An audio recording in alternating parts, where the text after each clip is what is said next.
No. Hi, Mike. Hope you had a good Sunday or whatever.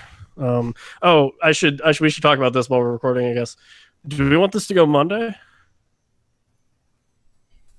That'd be fine. Okay. I mean, you don't need to if that's hard for him. No, he said it was fine. I just didn't know a date that we wanted to have this come out because I don't want it to go like Wednesday. I'd be fine with Monday, and Okay. also good job from Mike on the website. It looks really good from the rankings. Yeah. Thanks, Mike. He did a great job. Now we're gonna berate you during the show so that it levels out, so that you're the only person that's gonna hear us compliment you, and then everyone publicly gets to hear us degrade you. But like you'll know, it's like high school all over again. It's great. It's like Squeaks. Everyone's gonna think we treat him so bad. And Yeah. Like we're beating him up for his lunch money, and then like off camera, we're like, "Hey man, what's up? How you been? How's your mom?" Who really runs this network? It's us. It's the USL show. Oh man. Hey everybody, thanks for listening to the USL show, sponsored by Roughneck Scarves, your home for your United States national team, USL and MLS scarves, as well as custom scarves for your club or even personal use. This podcast is also produced by the Beautiful Game Network of podcasts, of which we are very proud to be a part of. Go check the whole network out at bgn.fm or on Twitter at thebgnfm. I am your host, Evan Villela, as always, joined by sometimes, my soccer colleagues. Sometimes they're my soccer acquaintances, but they are always my soccer friends. And for the next hour or so, I will be your moderator, host, or maybe even your facilitator of a discussion on the power rankings we did for the entire United Soccer League. And joining me this week, oh, guys, I'm so happy I get to say these again because it's been a minute. But first, it is the waviest man in the St. Louis metropolitan area, the cream in your Irish coffee, Phill Grooms. What's up, everybody? Been too long. Hey, man. Too long. It's been way too long. The USL stats department and the man who puts the international show in international show notes, Ryan Allen. Hello, it's been a while since I've been recording. It's currently around like 1:48 a.m. here in Glasgow. Yeah, I guess I'll preface by saying if anyone's going to complain about Ryan's audio being quiet this week, you guys can go. Because he's recording live in Scotland and it's 2 a.m. So if you have any problems, we're not going to pay attention to them, is the nice way of saying that. Excuse me. Last but not least, if USL had an Equestria, he's our Rainbow Dash. Following the lead of the United States Soccer Federation elections, it's finally over. Thank God. Thank God. So it's Pony. I didn't come up with another thing. It's Pony. Hello, Internet. It's nice to see them again, isn't it? It's just It's really good. And shout out to the McCamish family for all being terribly sick. Kev, we love you. Get better, etc. Guys, we did a thing, and we're gonna look really bad after it's over. But we did some power rankings, which we as a USL show staff ranked all of the Eastern Conference teams, all of the Western Conference teams, top to bottom, and then an overall top 10, which I think for all of us lined up with what we put, the 5 in the West and the 5 in the East, hopefully. I know I was kind of worried about that, but regardless. And we're going to make all of you mad at us so that you can block us all on Twitter. That being said, the easiest way to go about this looks like we're going to go from bottom to top in the East first. Right? Yes, that's how that's set up. Yeah. So we wanted to talk about Toronto first. Yeah, we wanted to get it out of the way, really. We're like, how can we, rip the Band-Aid off? 16th, Toronto FC2. They finished dead last for all of us, no? Yep, every single one of us. Every single one of us, every single one of us being myself, Phill, Ryan, Pony, and Kev, all had them 16th. Guys, is there anything to be said here, really? Self-explanatory. Yeah, Twitter agreed with us, actually. They also put Toronto in 16th. Crazy. I know. I think we were talking a little bit on Twitter in the USL show staff chat, as it were. We don't think they're going to be as bad as they were last year, but they're still not going to be good. Is the problem? Too many more teams in the Eastern Conference just have retooled, and Toronto just has definitely improved their roster with Angelo Cavalluzzo coming back, but they're still not back to the quality of even close to a playoff run in the Eastern Conference. Yeah. I'd say there's more than 50-50 that they don't finish bottom of the table, but I don't know who it's going to be. So put him there for now. That, and then they lost. And he's very good, and he still is very good. I saw him play this weekend. Brandon Aubrey at the back isn't there for them, and absolute magnet in the air. So if they can't find a guy who's the same type of player, where it's a defender that can win balls in the box, it's not going to be too great for him. I'm also excited about Akinyola is going to play for them, hopefully. So hopefully he gets some action on the wing, gets better, plays against some grown men. some grown men. Mm-hmm. That'll big boy. It's a player. 15th Penn FC. The highest they were was 14th with Phill and Big Kev voting for them there. The lowest, Ryan, Pony, and myself all had them at 15th. Twitter also had them at 15th. I think part of their problem is that it's a really interesting idea, but there's so many question marks. Like up until a couple days ago, they didn't have a coach, even though they allegedly had him a month ago. So it's a lot of unknown quantities, and I think they still only have like 4 players or something. So, we'll see how they pan out, but I think it's a low finish for sure. Yeah, I just gave them a bump just because they did go on a pretty good run at the end of last year where they picked up some speed, and they always seem to be able to do something a little more than you expect them to with nothing, So especially Evan, I listened to your conversation with them last week, and it gave me a little bit of faith, and we'll see if Rush does anything for them in the new structure they have. So Pony and Ryan, your silence is deafening. Yeah, I just don't. I can't do too much this year. I think they're a project. Maybe in a few years they'll be good, but this year I think as someone finishes below Toronto, it's probably them. Mm-hmm. Yeah, I mean, if you look at the USL transfer tracker, they only have 5 players that they have signed currently. I mean, Thiago Calvano, Jake Bond are like the leading ones that are returning to them, and I need to see a lot more from the roster. Until then, they're going to be stuck at 15. Mm-hmm. And then, a big loss for them, Nashville SC's first ever goal scorer, Papa Mensah.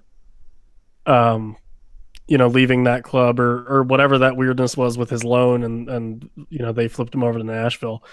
Their bright spot, and Phill, I think a part of the reason they were so good at the end of last year was Mensah, and he's gone now. So we'll see.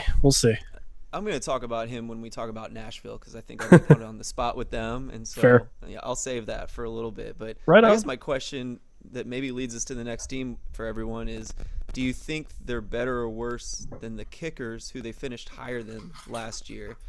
And the Kickers, it doesn't look like they're going to get Durkin back. I just don't see them doing much better with little than Penn FC. I almost called them Harrisburg. It's all right. We all do that. Yeah. Segue. Our 14th place team on 19 points for whatever. Do we want to throw points in there? I guess I'll start throwing points in there. So to backtrack, sorry. Toronto had 5 points. Penn FC had 12 points. Richmond had 19 points. They are 14th. Their highest was Kevin and Pony. So Pony, you'll have to explain yourself. And then lowest, Phill, you had him at 15th, and Twitter rounded him out to 14th as well. So yeah.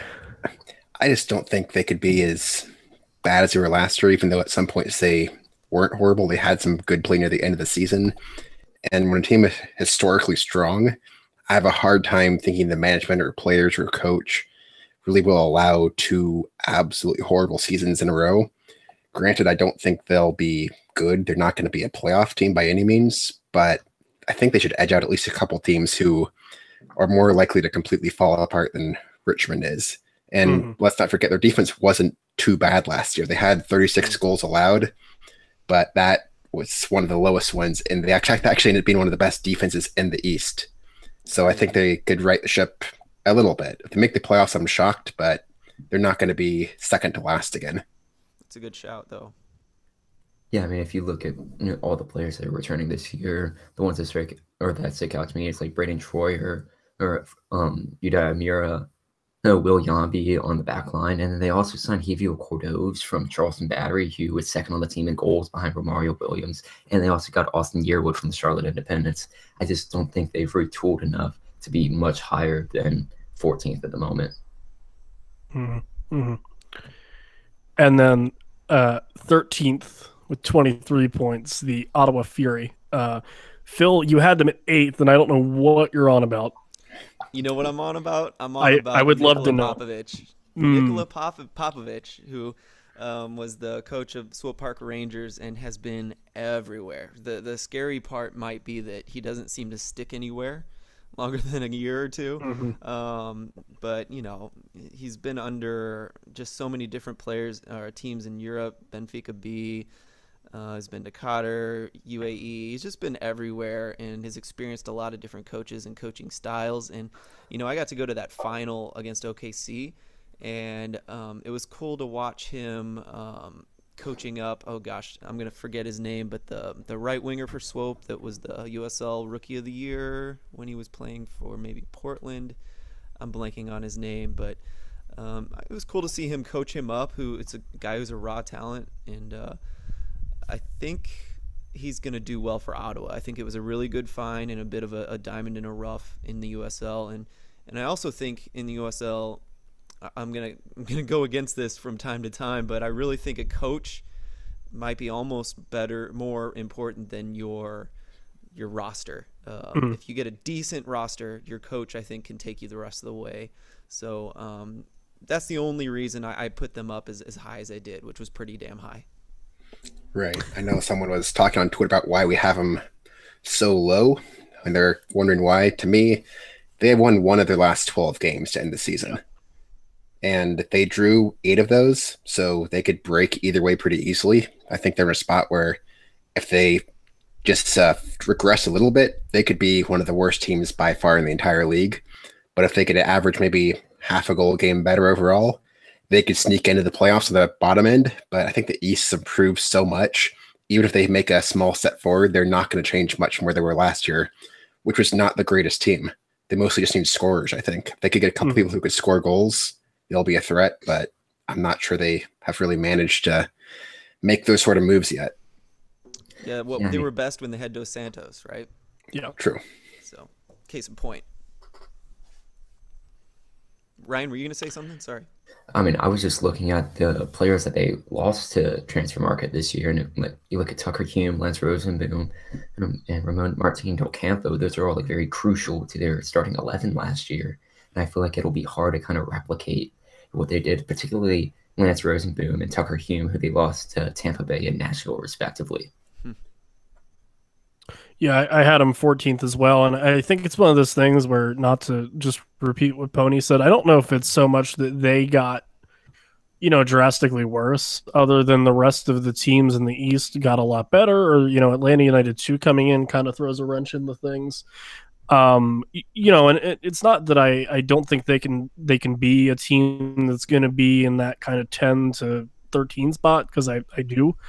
To give myself a lot of leeway. But I just, I think everyone else around them got a lot of better. And then I think, them losing Tucker Hume and Lance Rosenboom, who was their captain, was just huge. 2 guys with a lot of midfield presence that could, move the ball around and bring a veteran experience and just kind of know-how to a team that doesn't have a ton of it. And it's a new season, sure, but I think, like you said, ending your season that poorly is going to stick around in the mind. And if they don't get off to a hot start, that could really, be dangerous for them. Next, no one could figure out who they wanted to be 12th, so we have a tie for 11th between Atlanta United United, not here to defend himself. And then they leveled out at 11th on Twitter. Charleston, Ryan and Kev had them at 11, so Ryan, you'll have to take that one. Phill and Pony had them at 13th. I myself had the Battery at 12th. Yeah. And then Twitter had them at 6th. Twitter, explain yourself. What are you doing? Yeah, Twitter. So yeah, I don't know who wants to tackle what first. They're level on points with 25, so whoever wants to, pick somebody and go for it, feel free. I mean, I'll help defend why I put Charleston at as high as 11. And I do feel like they've taken many steps back just based off of who they lost. Portillo, Ching, and Boris Lasso are the leading ones, and also Romario Williams is probably in Atlanta since he scored for Atlanta United in their first preseason match against Nashville last Saturday. But if you look at some of the players they're returning, Taylor Muir, Katario Higashi, Jared Van Schaik, Neville Hackshaw, Tula Carrera, and a big player that he signed with Ian Sven from Tulsa. I still feel like they'll be a decent side, and it would not surprise me if they made it into the playoffs. Just at the current state, I feel like they just lost too many key assets. Like if you look at their goal production, they have lost more than 75% of the goals they scored last year. Yeah, that's it for me. I think the Twitter's high on them because they don't realize how much they lost. They lost everyone who could score, and you have to completely rebuild your offense for a team that at times had offensive issues through the season, especially when Williams was not there. I can't see Charleston making a good run at all. I have them pretty squarely out of the playoffs. I think it's going to be really comparable to what happened to Richmond last season, where they were a good team that hang around in the playoffs, are always viewed as at least a difficult challenge, home or road, and then they just walk off a cliff next season. And Charleston, I think, is going to be that team this year. I think that's why Twitter's high is they don't realize how bad this team got hurt in the offseason. You can make the case Charleston got beat up more than anybody else has. Yeah, I'll echo that the Richmond comparison, especially getting Sven Tessin up top.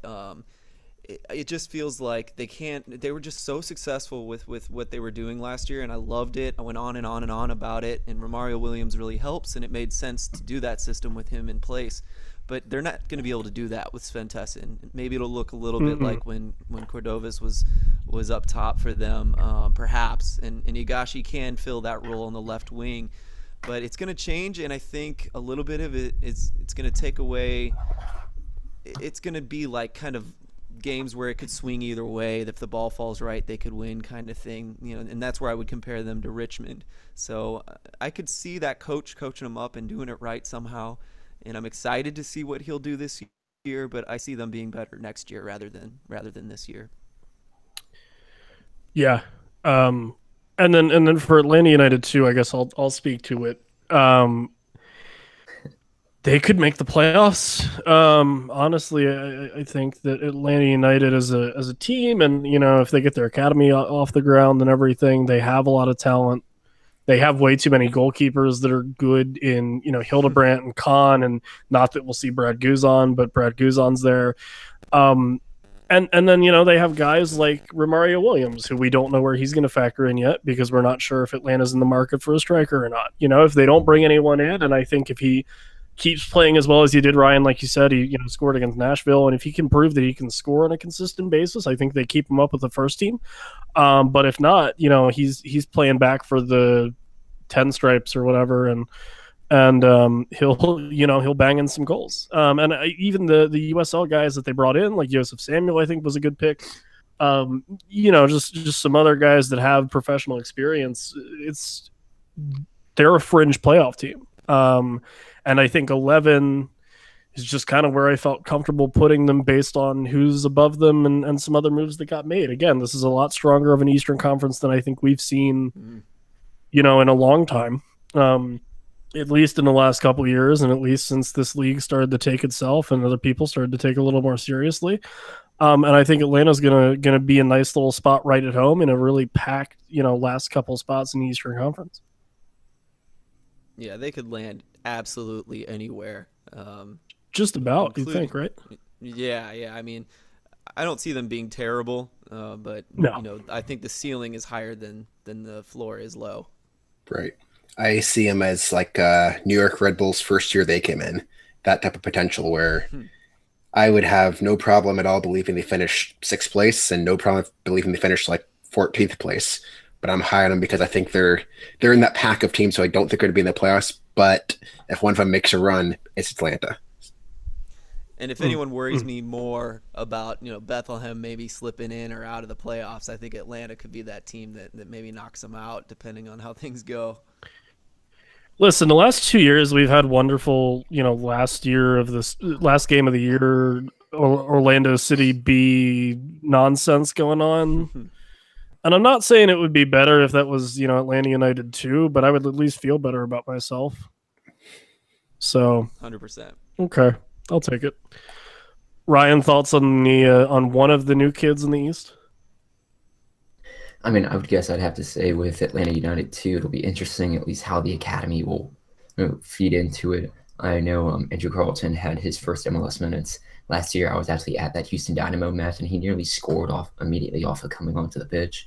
But I'll be curious to see where he factors in, whether he'll be in the first team for the 18 or if he'll be playing up in Gwinnett for most of the season and then not being moved on to the first team until they figure out how many of their strikers. Like I was looking at it earlier in the group chat that we have, and it's just I was saying that Atlanta has an embarrassment of riches in so many different positions that it just could widely vary on where they finish this season. Yeah. They're a good club. I like them. Their name's bad. I told one of their comms guys at the draft that their name was bad, but other than that, it's a good club. You just can't say so. What's that? I said he agreed with you. You just can't say so. It's one of those. Everyone knows that it's true. It's just no one really wants to own up to it. Anyway, in 10th place on 34 points, which the jump there is exciting. It's a 9-point difference between 11 and 10. Yeah, this is one of our big jumps. Yeah. Wow. Okay, 10 to 9 is another one. The Charlotte Independents with 34 points. Ryan, you had them at 9th. Phil, you had them at 12th. Twitter said 8th. Pony, which one are you on this? This is where. Okay. 10th-ish, I think. Pony, you had them at 10, and I had actually had it right. On the same wave.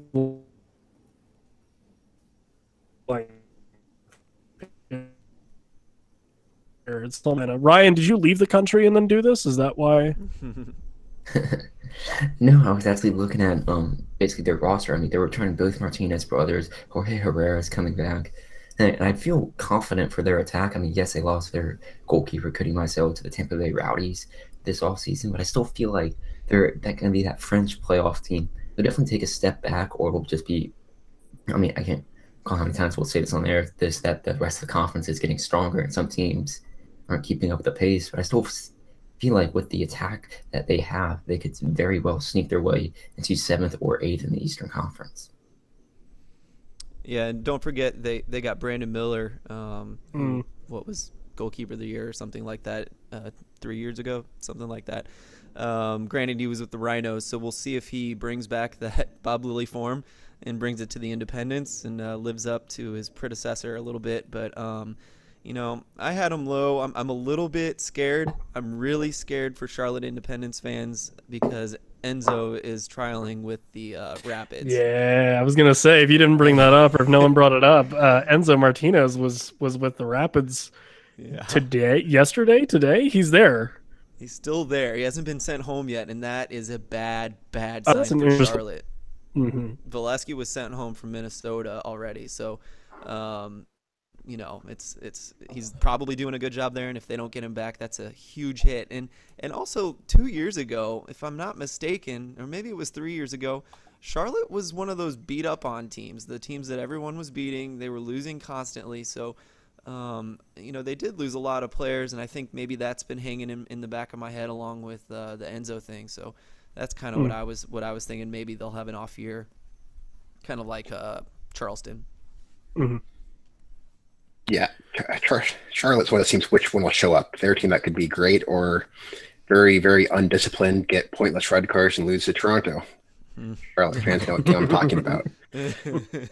They're for times. I mean, I could see them going both ways, but especially if they lose Martinez, I don't think they could be a playoff team unless a few teams don't live up to expectations. Mm-hmm. Yeah, and then real quick poll of the room. If in Dreamland, I'm sorry I have to do this to you, Ben. But if the Independents lose Enzo Martinez to the Rapids, do the Rapids loan him back anyway, or do we think that there's a spot on the Rapids 18 for Enzo Martinez? Dude, I bet he's good enough, to be honest with you, to beat out some of those Rapids players. I think he's an 18 player, to be honest with you, in MLS. I truly do. Yeah, I don't think he's getting many USL games. Maybe 10 at most. Oh no, Yeah. I'm the opposite. I think he's a bench player for them, and I might be wrong, but in that position, it's hard to find basically a 10 that can handle it and do Sorry, well. the only I should clarify. The only reason I said 18 is because that would mean he'd be traveling with the Rapids and not Right. available for the Independence. Yeah. Right. I mean, he could definitely be a bench player up there per the Rapids roster on MLS.com at the moment. And they do list that they have Jack McBain, who, as we all know, has been a very potent scoring threat in USL. Yeah. That would be a fun one. Yeah, it's also probably worth a date when our rankings came from. We locked him in on the Friday before all the weekend friendlies. Yeah. So anything that happened there, anything that happened there. I mean, I know some people are going to go, "Oh, what about this game and this game?" This all happened before those games did. Yeah, we didn't have the benefit of seeing the first weekend of preseason before Right. we picked everything, unfortunately. All right. But yeah, I see. If we're going to compare McBean, I'm just doing this to you, Ryan. I apologize, but if we're going to compare McBean to Enzo, I don't think it's even comparable. I don't think McBean is that good, and obviously, I need to see Enzo in MLS on that level. I didn't watch any friendly. If there has been one, I've missed it. So I'm going to watch it because I really do want to see him compete against MLS level and see if he can handle it. He may not be able to. I may be way overrating him there. And then in ninth, another huge jump on 44 points, which is a 10-point jump from 10th. It is the New York Red Bulls 2. Phill, them, you had them at 7th. Kevin and Pony had them at 9. Twitter had them at 10. Again, I think, Pony, you alluded to talking about Charlotte. It's one of those teams where which one is going to show up? And I think in another way, it's another one of those teams where because it's an MLS2 team, it's who are they going to send down? Or who comes up from their academy and plays really well. So there's a lot of moving parts with any of these two teams that makes it a little tricky to figure out where they're going to be and what kind of team they are until you get to maybe the end of preseason or the beginning of the season. But, we all know what Red Bull are capable of in basically running the table and winning the league. And then we know that they're also capable of, being consistent, I think is a good word, and solid, but also, capable of dropping some games that maybe they should win and, things like that. So. Well, the thing is, I doubted in them like crazy last year, and I wrote them off totally in the first whole half of the season, even past then, maybe 2/3 through the season. I was still talking trash about them, saying they weren't.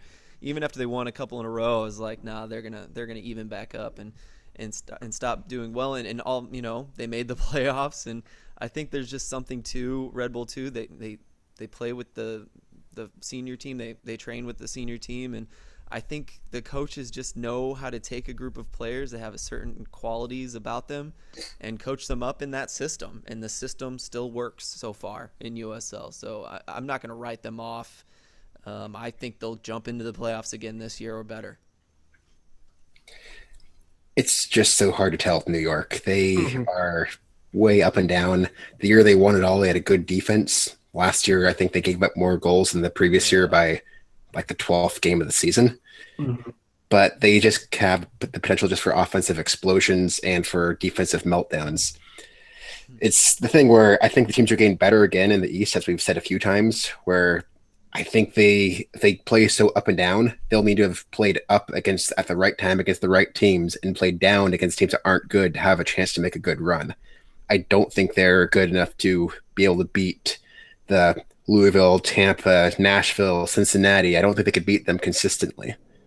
I think they need luck to beat those teams, and really, it's just a mystery. The New York is one of those teams like Charlotte last year where you don't know who's going to show up, and consistency is going to be pretty key this year with so many strong teams. If they get a bad slump, they're done.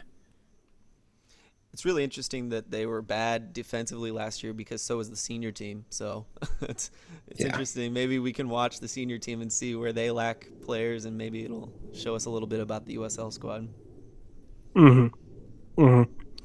Yeah, they gave up 60 goals last year. Yeah. It's bad. Yeah. It's not great. It's not great. Hey, we couldn't figure out who we wanted for 8th, so we have a tie for 7th. 50 points. Indy 11, and Bethlehem Steel. So we'll do this. Highest for Indy was a tie between myself, Kevin, and Phill. And the lowest, Ryan, you had them at 10th. Twitter had them at 4th. And then for Bethlehem, Ryan, you had Bethlehem at 5, which I appreciate you. Phill had them at 10th. Twitter has them at 13th. We're going to have some words, Twitter. But then I'm going to like you here in a minute when we talk about the Riverhounds. Anyway, I think Indy 11 will be interesting because they're an expansion team. Kind of. And, they did play last year, and they brought back, some good pieces from that team they had last year, and the moves that they've made have been pretty all right. They're playing in an interesting venue, which I don't know if that's going to impact their on-field at all, but it is what it is. And then Bethlehem, I think they've made some really smart signings, especially now that we finalized these picks before all the games happened, but after I saw Brandon Aubrey and Matt Danilak play next to each other for a combined total of 45 minutes, that's a solid center back pairing. Those guys are smooth. And Aiden Apodaca too, who scored 29 goals in 20 games for Cal Baptist last year in college, which was a record across all three. Got a goal, and he'll be fun if Steel get him for the whole year. Anyway, I'll stop rambling. Yeah, I don't know, Ryan. You're gonna have to talk about both these teams anyway, so why don't you get to it? I was looking at Indy as the same way I looked at Ottawa and Tampa Bay coming into the league last year. I mean, yes, we only have a year to go off of work, but it seems like both NASL sides be coming with very high expectations for one, and the other one's such an unknown. Everything. I feel like that's going to imitate, or that will be emulated again this season, whereas North Carolina's going to have very high expectations they'll perform, and Indy 11 just never gets to that same level. I mean, yes, they have signed Justin Braun and Zach Steinberger as some of the main players that I see returning or being signed to the team this year, but I still feel like it'll be a move to a new stadium, a move into the league, and it would not surprise me if they were to struggle and miss the playoffs this season. And then as far as Bethlehem Steel go, I feel like with the Charlotte Independence and Charleston Battery dropping it, or basically out of the playoff race, I could definitely see one of the playoff sides from last year move up. This is where New York Red Bull 2 and Bethlehem Steel come in, and where they were where they barely made the playoffs last season, but they could definitely improve upon what they had last year and move into a playoff spot. Brandon Allen signing for Bethlehem Steel, Santi Moara coming back. And you were talking earlier with Brandon Aubrey. That seems like a very good offensive side. And more USL guys than before, right? Like veterans on Bethlehem. Yeah. So it's funny. I was talking to James Chambers after the game. He said that this is the highest, and I didn't fact check this because why would I disagree with the captain? But I'm pretty sure he's also right. It's the most turnover they've ever had as a club in terms of guys that were signed to the team. But at the same time, you have your Aubreys that have tons of experience playing for a really bad Toronto FC2 team. Brandon Allen, who had a really good year for Red Bull 2 and then got loaned out to Minnesota United and played for 6 minutes. I think Mike Catalano, who's the second round draft pick, one of the two, they picked back-to-back, so I don't remember which number he was. But Catalano really good next to Chambers in the midfield. Danilak, like I said, looks really good next to Aubrey. And those are guys, Catalano played for Wisconsin for 4 years, who went from the laughingstock of the Big Ten to, one of the best clubs in college soccer. Danilak played for Dartmouth in the Ivy League, and they had a great season, Gabe Apodaca put together, a huge season with Cal Baptist, and he's like 5'9", 5'10", but he's as strong as anybody I've ever seen. Issa Rayon, who they'll probably only have for 3 months because he's a Duke commit, carved up a defense this weekend. So that academy is still really good. The first team still has some excess guys that they don't know what to do with, Jake McGuire being one of them, So we'll see. I don't know. It'll be interesting. I think they're a playoff team again. I think they're a better team than they were, which is in par with the rest of the East. So I'm not crazy for saying that. But 5 would be, I would be stunned if they were 5th. That's so high. I'd be pretty surprised if they were 13th too, though. Yeah, that's the other thing. Twitter, assholes. It is Yeah, Twitter possible. does not like MLS2 teams. No, they don't, and I understand, but we're better than most of them. Yeah, and that's the thing too. Is I think we'll see a few things happening today where we're going to be like, Twitter, why? And I think one of the reasons are just not being familiar with certain clubs and their voting and just doing their best, but with limited knowledge on certain clubs. And this is one of those clubs where a lot of people don't know much about Bethlehem Steel, and it's Yeah. understandable. A lot of young kids, academy kids coming up and going back down. It's just the way it is. Mm-hmm. Mm-hmm. Yeah, to me, you look at Bethlehem and just last year's standings. I mean, they finished 8th last year. Ahead of them is Charleston, who we think is all going to take a massive step back. Rochester, who doesn't exist this year. Then you have Charlotte and New York, who we both seem to think regress a bit. And those are 4 teams that they could probably jump ahead. Yeah. Yep. The only way I think they really miss the playoffs is if every single new team all finishes ahead of Bethlehem. I think that's the only way they're really going to stand a chance to really not make the playoffs this season. They're going to be very, very dangerous. Mm-hmm.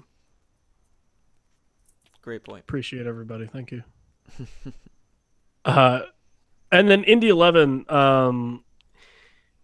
I think Ryan, you're right about the whole NASL teams coming in, but man, I really like what Indy 11 is doing, and I think they were a solid NASL side. And again, I think they're bringing in guys with a lot of veteran experience, with a lot of professional experience. I think they're all kind of mad due to, maybe some of it, and I think they're all professionals, so I don't think this is the case. But some of those guys might be a little mad that they have to play kids. And some of those guys might be a little frustrated and want to get some steam off because of the way they were handled this offseason with the NASL and not knowing if that was going to exist or not. And, the move over and they're in a really pretty facility and they want to put on a good show for those fans and maybe people that are just getting exposed to Indy 11 for the first time and they get to play more than 5 teams. I think they're a solid playoff team. Right. They need more depth, I think, but I'm sure they'll be able to find that. Yeah, if one of the NASL teams does what Tampa did, it's Indy. So yeah, I'm not sure they will be able to do that well, but if someone does, I'd say it's going to be Indy. Moving on, 6th place on aggregate. The Pittsburgh Riverhounds with 54 points. Ryan had them 4th. I had them 9th. Twitter, I like you again, also had them 9th. Ryan, I've made you talk a bunch about teams, so I'll talk about this one. I think I've heard people say, well, the rest of the league might be catching up to and passing Bob Lilly. And I think we might see that start happening this year. And it's not Bob Lilly, and it's not that I don't think he brought in a solid team, because he did. There's no argument on that one at all. I think if you're building a team, that's a pretty good build. But I think the rest of the East got a lot better, by and large. And I don't know if he's going to have, just easy wins against, Rochester getting easy wins against teams when they're home, because I don't think the Highmark Stadium is as much as a fortress as Capelli Sports Stadium was until they start playing there this year. So it's one of those things where I don't know if he can score 1 goal a game and be 4th in the conference anymore. We'll see, but I don't think that's the case. I feel like Lilly should have gone to the West, and he might have been a stud. Because it's a weaker conference, or because of... I think his style works better in the West, personally. I think the defensive thing works in the West. I mean, Yeah. I just keep repeating how many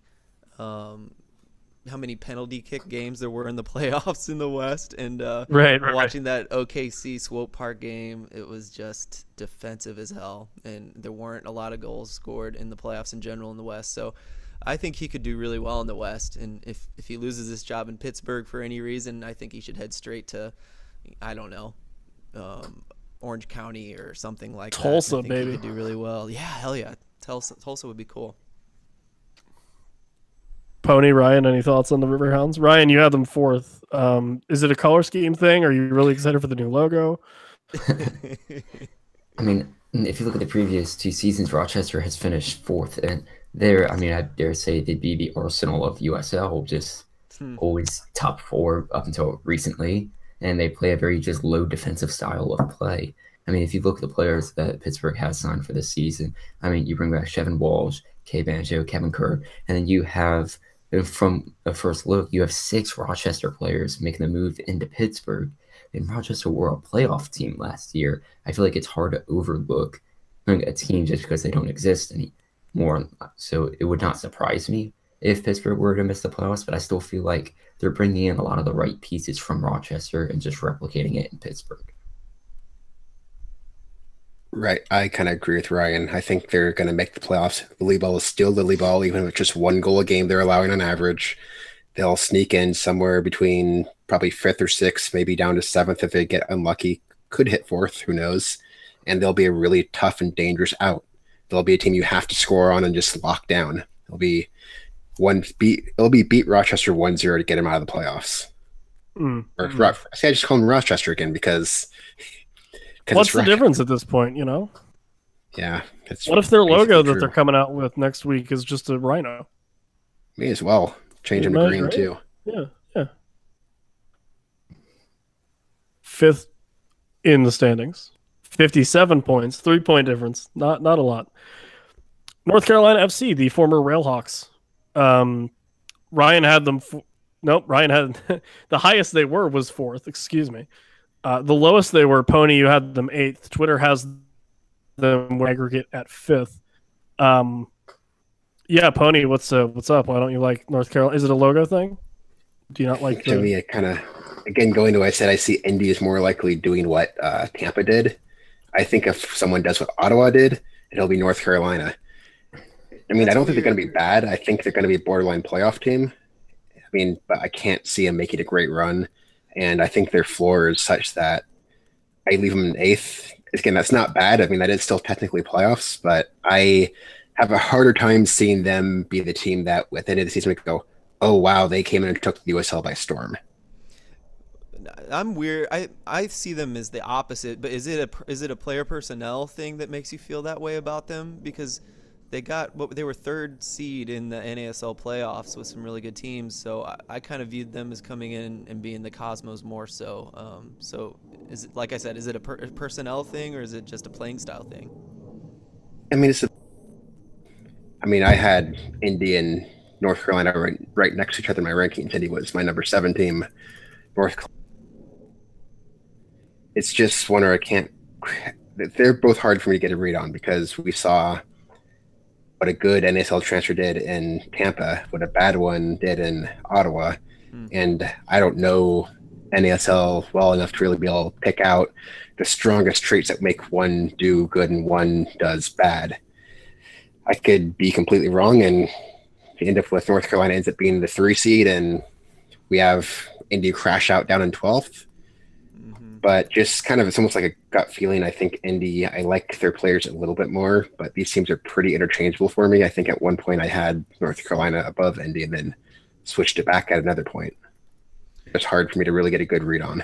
Yeah, I think I had the benefit of talking to a Fury guy when St. Louis played them. I think, it must have been last season. I talked to him at the very beginning of the season, and he brought me up to date a little bit on what happened in NASL. And I think from what he was saying, the writing was a little bit on the walls with the Fury because I think they got last place or something like that in NASL the year before, and the playing style was starting to get a little dated already back then, and they stopped bringing in high price guys. So I think that was the Fury thing, and I don't quite get that read on neither Indy 11 nor North Carolina. But it could be totally a different situation. But I think that's why I put North Carolina up high, mostly because of how well they did in NASL. But Ryan, did you follow them pretty well? You put them pretty high. Yeah, I put them in my personal rankings. I put them at 7th, and it just goes back to they finished 3rd in the NASL combined season total or table last year, and then lost to, I believe it was San Francisco in the semifinal, or no, it was the Cosmos. It was either Cosmos or San Francisco in the semifinals, and I just feel like they're returning a few really good players, and that this will be a side that people at least watch out, and it'd be my odds-on pick that they'd be the best team in the Carolinas this year. I probably would agree with that. Yeah, it's another one of those teams, and I think it's going to be that way for everyone up until maybe 3 in the East, where they can be in any one of the playoff spots, and no one would really flinch. Yeah. That being said, in 4th, 61 points, Nashville SC.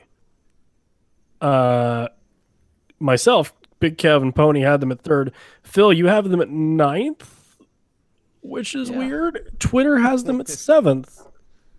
So I guess me and Twitter are closer. I don't know if that's good or bad. Well, listen. You're a man of the people.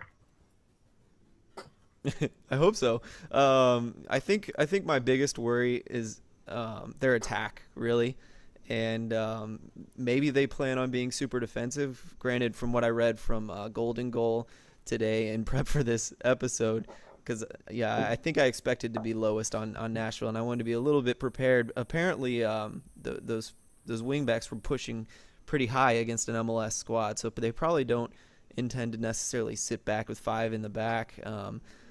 But it works, because I would say that the best players, when you read up on them, seem to be Justin Davis, Liam Doyle, and London Woodbury, who have lots and lots of MLS experience for USL players. Obviously, Matt Pickens, a very solid goalkeeper. So it looks like maybe they won't sit back and defend. They can probably rely on those 4 to hold the back. But Rapapa-Mensah, obviously, he scored the first goal for them in this preseason game the other day or yesterday. But he doesn't have that good of stats, honestly. And I was just looking at that. He had 7 goals maxed out in every season. He did decently well. Granted, he's playing with Harrisburg up to this point, but he's never scored a ton of goals, so I'm not putting a lot of faith in him. Robin Schrute has the British pedigree, I suppose, so maybe he'll impress, but basically I'm looking at the 3 center backs and then a lot of players that don't impress me that much, but maybe that's a lack of knowledge. If I can play a little bit of devil's advocate as far as Rapapa-Mensah goes, he was nominated for team of the, or player of the month rather, when he got really hot. The one month, I think it was September or something, like towards the end of the year, and was pretty much the only reason that Harrisburg had that 5-game unbeaten stretch or whatever. And I think even when I was talking to Wes, and I'll go back a little bit. Wes said that they're going to start at a 5-3-2, and they will play a little bit more defensively at first, which is smart, just to kind of get chemistry and things. And then they're going to look to attack up the wings, with Taylor Washington's out there, some other guys. So, it's interesting. I think their season, I think you're right in that their season depends on Rapapa-Mensah and how much of an X factor he can be. But he's in a lot better place now, being that he's surrounded with guys that have done it before, that have experience in, pretty much every corner of the country. London Woodbury, who's a center back really, but he's played with Kai Kamara and Lee Win, and Schrute's got experience in England, and they have the young Irish international, whose name I'm blanking on. But there's a lot of guys on that team that can make Rapapa-Mensah better just by being there. So, and I think they're going to be the team that is the most like Tampa Bay was last year. And it's weird because they have a bunch of guys auditioning for basically MLS roles. So those are going to be guys that have a point to prove. And a lot of times teams that have points to prove do all right in terms of making those. But definitely good stuff by the guys at Golden Goal Nashville. Talked to Wes on the preview this last week, so definitely go check out those guys. They're a bunch of former journalists that now have day jobs as opposed to the rest of us, who are people that have day jobs that pretend to be journalists. So they're bringing a lovely air of professionalism and Southern hospitality to the USL as far as media guys go. And if I can get down there for my hot chicken and beer, I will be a happy man. Pony, Ryan, anything on Nashville? Yeah, I just see Nashville as very solid with a pretty high floor. They brought in a lot of good players from a lot of different teams, not only USL but some ex NASL, some ex MLS players. While they could easily not be one of the elite teams, I think they're one of, almost you could call them a lock for playoffs to me, because their talent they brought in is just so good. You got people from a couple, they've poached, especially from Tulsa and Swope Park. They grabbed a couple good players. You got Kimura coming over from Tulsa. You got Doyle and Maloto from Swope Park. Those are all names, if you follow the West, you recognize them. Michael Reed from San Antonio, again, another good, solid player. I do agree that I'm a little bit worried about where all their goals are going to come from, but I think top to bottom, they're a solid team. And if we're doing rankings, I'm going to put a team I see as very solid without a lot of weak points, pretty high up there. Yeah, I mean, I'd have to agree with Pony on this one. And I feel like Nashville will be a very solid side. They could very well be FC Cincinnati from their first year and impress and finish as high as third in the Eastern Conference. Or they could be FC Cincinnati from this past year and basically impress off the field with attendance, but then finish sixth. It'll be interesting if they can at least find that attack and get past the first round of the playoffs, because I definitely do see them as a lock for the postseason. Mm-hmm. Mm-hmm. Ryan, thank you for mentioning FC Cincinnati, because in third place, 66 points, FC Cincinnati. Phill had them third, which was the highest out of all of us. I had them fifth, which means that all that goodwill I built over the last 3 years with the Cincinnati guys is now out of the window completely. Twitter had them second. I should also mention that Twitter had Nashville seventh if I didn't, but I think I did. Anyway, yeah, Cincy. My reasoning is, again... Well, okay, two. One, I don't know, and obviously I made this before they played a game, but I don't know what they're doing with their CDMs with Phill and just all that kind of weird tactical stuff. And I don't know if that's just a preseason experiment where coaches can do whatever they want and there won't be any consequence, because come the season, then it won't matter and it'll look, normal. But the other thing is, I think they have a pending MLS bid that no one knows what's going on, and my favorite bachelor, Don Garber, is playing a "Hey, can I speak to you for a second?" with everyone that currently has the role, and it apparently involves money or something. And then the other one is the Tommy Heineman thing, because that's going to drag on for, I'll call it 3 months at least, depending, because there's going to be a verdict, and then there's going to be arbitration, and then there's going to be arbitration again. So that'll be interesting. I'm sure that will be on everyone's mind. It was a guy that they were expecting to play a lot of minutes and a lot of important minutes, who is no longer there. Yeah, I mean, obviously, they brought in some good players. They kept some of their guys that I wasn't super fond of, like Justin Hoyt. But they're still a playoff team. I just don't think they're this high. Yeah, I thought I can say I haven't told anyone yet. I'm actually in Florida right now to see St. Louis FC in preseason and to kind of talk to them. But I also got to catch that Rowdies Cincinnati game, and I can tell you that I think if they intend to press high, they did it at one point against the Rowdies, and boy, did it look good. And it was with Bone playing in the 10 role, and so they may be doing that that Tab Ramos kind of thing, maybe, where you put your 6 in the 10 role, and then he just presses up high and tries to get turnovers and then gets it, score a goal that way. So perhaps they'll try that, or maybe they were just trying it in a preseason game and they'll give up on it. But I think that explains the weird 6 and 10 roles thing. But yeah, you're 100% right. The thing I did about putting them in third is I really could very easily have put them up higher because of the pedigree of players and all the crazy. If you look at the highlights of all the middle signings of their attacking players, which pretty much even some of the guys in the back are more attacking than they are defending. So, man, they're so good and they have so much potential.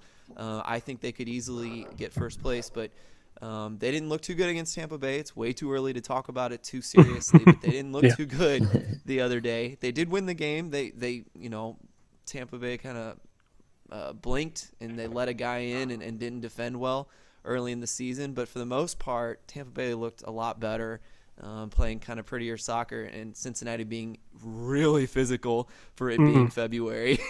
But maybe that's what they intend to do, and they can do it with that personnel. So super high ceiling, not that low of a floor in my opinion.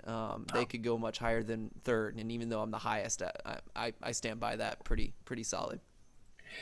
For me, I first like to say Cincinnati, I did not rank you the lowest, so I don't hate you that much. See, he can't hate you. He didn't rank you that low. It was me, but the other Evan. See, the thing Pony is, for had me, you fourth, by the way. It's not the offense I'm scared about for Cincinnati, but it's the defense. Here's a list of teams in the East that Cincinnati allowed less goals than last year: New York, Toronto. That's it. They had 48 goals allowed, which was tied with St. Louis for 12th. They were the 12th best team on defense, and that's what I'm really concerned about Cincinnati, especially as a lot of these teams could score, and Cincinnati struggled against the top teams who usually can score. So to me, until Cincinnati proves to me their defense is good, I'm going to have a lot of problem buying them third. Well, I still have them fourth because I think their offense is that good, but I don't like the thought of Cincinnati going, we'll beat you 4-3 every game like New York tried to do last year. Yeah, that's solid. And yeah, it's an all new back line, new goalkeepers, who Richie looked very, very good, by the way. He was tested a little more than I think he would have liked to see, and I'm sure Koch didn't enjoy watching that either, but he did a great job. Could be the next Mitch, so. Hey guys, we had the same final two teams. And if you're playing along at home, you already know who they are. It was a 3-2 split on who was number 2, who was number 1. I will just say it this way: 77 points. Louisville, Ryan and myself had them first. Kevin, Phill, and Pony had them second. First place this year in the Eastern Conference for the USL show. The Tampa Bay Rowdies on 78 points. That would be a hell of a race if that actually happened. I kind of want to see that now. Kevin, Phill, Pony had them first. Self and them second. Twitter have them third. Whoa. Twitter, in fact, had FC Cincinnati second. So a little bit of a disparity there. Guys, I don't know if we need the Louisville's the defending champions and the Tampa Bay Rowdies won the offseason in terms of signings. Yeah. I think that's really what it comes down to. And it's just which one do you value more? Yep. I mean, these are the top two teams pretty clearly to me. I mean, Cincinnati maybe could make it, but I think they need to perform at the top of their level to catch up to these two guys.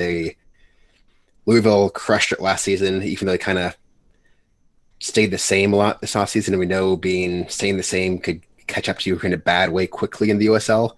They were so much better. I think they actually could afford to do it this year. And Tampa, they just got a lot better than they were last year. And last year, they were good. Yeah. They just need to figure out how to play away. If they figure that out, they win. Seriously. Honestly. Oh, no kidding. If Tampa Bay could win like maybe half of their road games, they've won the East. Yeah, easy. And I think, honestly, now that I think about it, and because you brought it up, that was the reasons I just don't think they can win away. They don't like turf, and they don't like baseball fields. Perhaps that's the problem. It's weird because they play on a remodeled one. Yeah. I mean, personally, Ryan, me, anything? I was just saying, personally, for me, I just give a lot of credit to the defending champion, Louisville City. I mean, just if you look at everyone who they brought back, if you take out Tarek Mora, Guy Bend, and Mark Anthony Kay, who was sold to Los Angeles FC, they still have a very decent roster of players built up. I mean, this is a team last year that if you had a minute, unless you were a goalkeeper, you scored a goal for Louisville last season. And that's something that was incredibly hard to replicate from any other team in the season.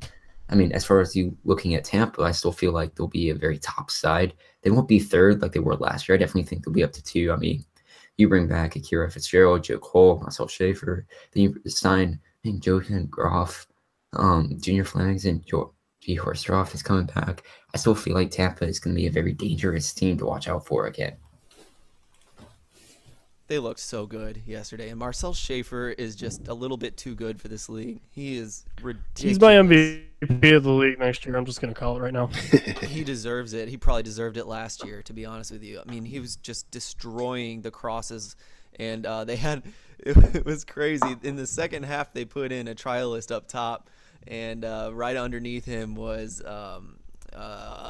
Georgi Ristov, and I mean, that guy up top was just invisible the whole time, and Georgie was having to fill both roles basically. So they had a really tough time, but they were still getting in crosses and headers like crazy, just because that talent between Ristov and what's his name, Marcel Schaefer is so good. It's ridiculous.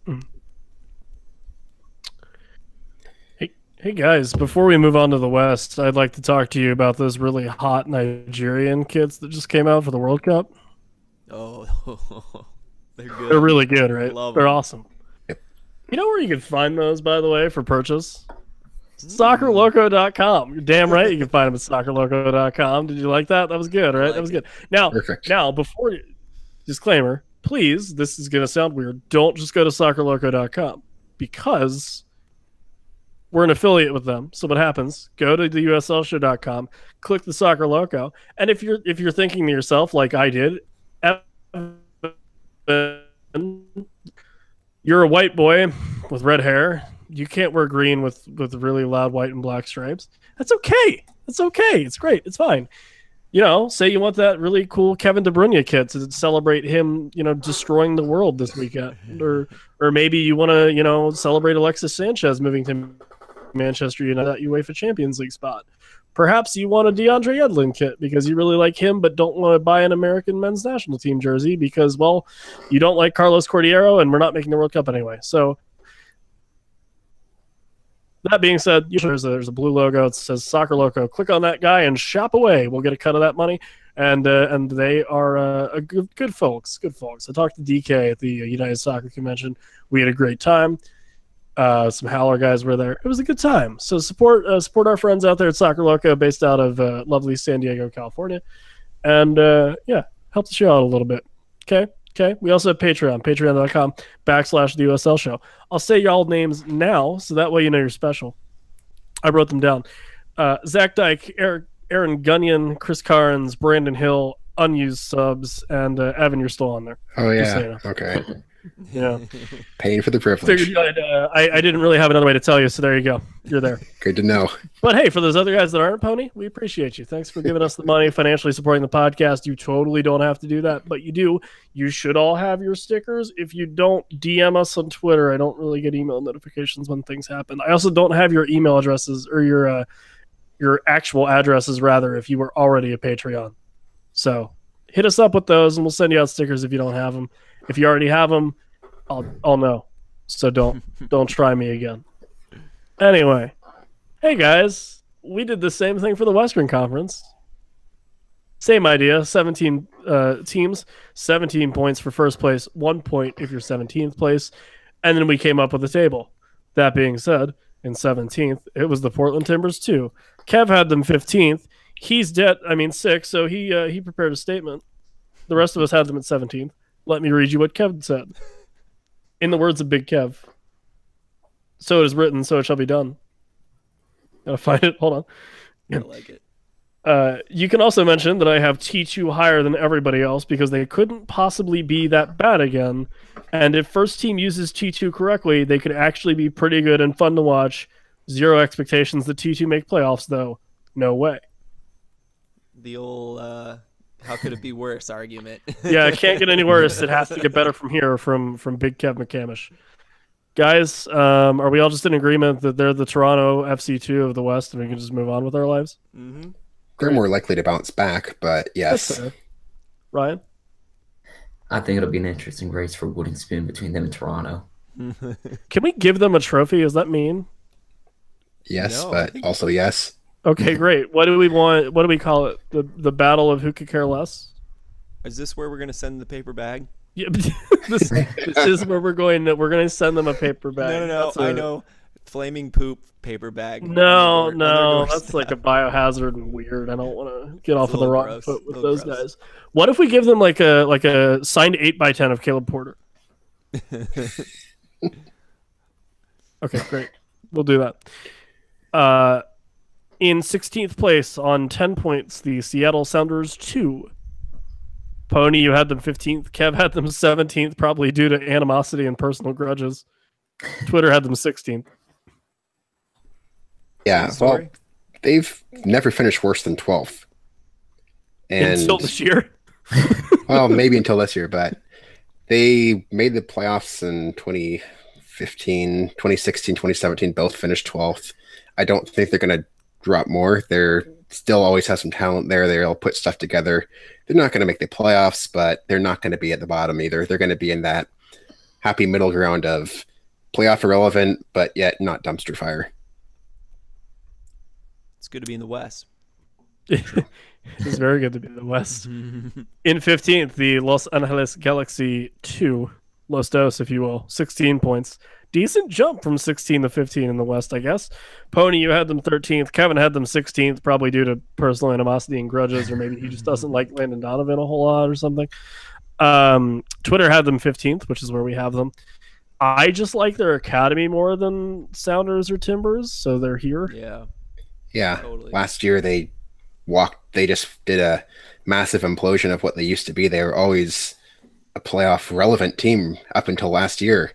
And I think they could find a way to bounce back a little bit from that. They might not be to the skill they were when they actually won the West playoffs a few years back, but I don't think they're going to be 15th. There's a few teams I think are objectively worse than them with a much, much lower ceiling. Yeah, I mean, I feel like every academy side has their off year, and that was just Los Dos' turn. So I feel like they could definitely bounce back. They will definitely improve from last season. I don't see them being a playoff team unless Zlatan is loaned to them for a few matches. Then, of course, they win the league with Zlatan. Hey, maybe some rehab matches, huh? It's perfect. That would be insane. It would be insane. Zlatan, you've won Speaking pretty much of every insane, Euro and come win a USL title. Then that was in your career. I would also like to point out that we finalized this poll, I think, before these next teams' jerseys came out. It was after. It was after? Yep. Yeah, I remember that. All right, well, a point. Good. I was going to say, because if we finished it after, which we did, but let's, for the sake of the joke, then this team would have finished 17th. Because I don't know what they were thinking with A, wearing black in the desert. So someone pointed out it's at night when they play usually. It will be like 7:30 games. I guess. It's good. But like, I'm not going to wear their jersey only at 7:30, which, by the way, I'm not buying it because they put a smiley face on the inside. Oh my God, what are you thinking? 14th place on 23 points, which really we should dock them that many this season because the jerseys are terrible. Las Vegas Lights, everybody. Yay. Phil, you had them 10th. Pony, you had them 16th, I'm sure, because of the jersey. Twitter had them at 11th because probably, their logo looks neat. Yeah. I mean, I said I did have them 15th and the jersey came out and I decided to drop them a point because you have to take stuff away for that. I would have preferred, Either way, this is not just because I'm gay, but I would have preferred them shirtless. I actually made that joke too. The better kit was the guys in the shorts than the guys in the real jerseys. I liked the robes before they took them off too. That was nice. Yeah. We were talking about it in the group chat, but what are the odds they get a yellow card due to the smiley face celebration? Oh, 200%. Yeah, at some Easily. point, someone will get. And it'll be a second yellow card too. Yeah. That's the way these things work. Very good. But I just don't trust this team. I don't think they have a great attack. Their defense is questionable. This is before we saw them play their first game, which backed it up. I mean, their attack was almost non-existent. Their defense had multiple really bad giveaways. Their keeper actually played very, very well. I'll give them that much. The keeper had a great first game. It should have been like a 5-0 game. And if you And he watch kept the them in it. highlights, they talk more about the kind of weirdo he is more so than how he played. I don't know if you've seen this, but he apologized to the fans for messing something up, and He did the finger wag to someone when he made a Ooh, really we hit him good with the save. Dikembe. Yeah, basically. Phil, you had them at 10th, and in the words of Kenny Rogers, you had to know when to hold them and you had to know when to fold them. Phil, you're hoping that it pays off because you have Vegas at 10th in the West. I am terrible at poker, so maybe this is part of the problem. It'll be a good analogy. I got really excited about them bringing in the Mexican players and the ex-national players, and I thought they'd be pretty good, but the shtick is getting thicker and thicker by the day. So I'm not sure I'm liking how all the silly things they're doing, maybe overtaking how much they care about the game on the field. In that highlights, they definitely talk about that and say that it was more fun doing all the things, talking about the team than it was watching them play. They basically said something like that, and I don't like that. It is Vegas, so maybe that's exactly what they should and can be, but I'm starting to regret this 10th place thing here. And I will say the team has probably one of the more creative promotions as far as their players goes. If they get a win and 3+ goals, that each of them get $100 in chips at one of the local casinos that sponsor their shorts. I forgot that. And I want to keep forgetting it. Maybe they'll be good. I mean, it'd be cool if they had some kind of style, like if they do bring in a lot of Latin players, like if they have a more interesting style of play and how that mixes with USL, it could be really fun, and maybe it could go well. But I have a half-serious question for everybody. The first time the players saw the black kits, right?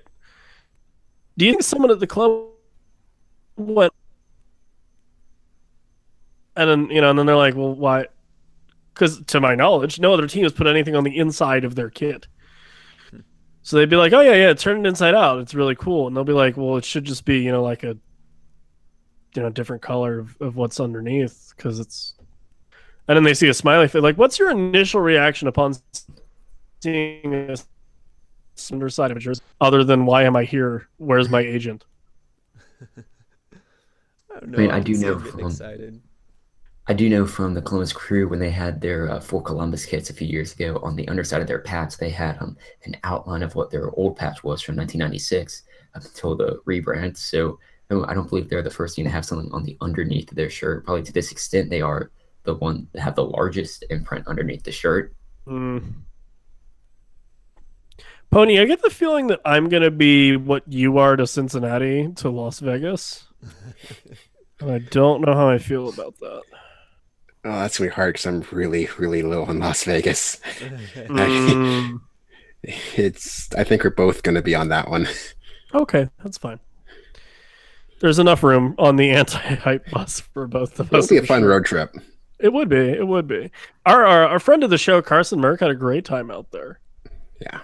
Yeah, he said it was a lot of fun. So that was. I'm not preface selling that him with out that was because he everything said before this. the game.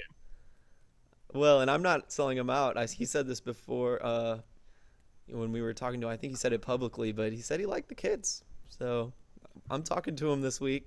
Carson, I'm revoking your invitation that you have from Phill to be on the show. We're finding somebody else. Yeah. Well, I'm talking about RGV with him on Thursday. Oh, okay. Well, then never mind. Yeah. Okay. Carson, you just can't talk about Las Vegas anymore. You have to focus on the Toros. Sorry.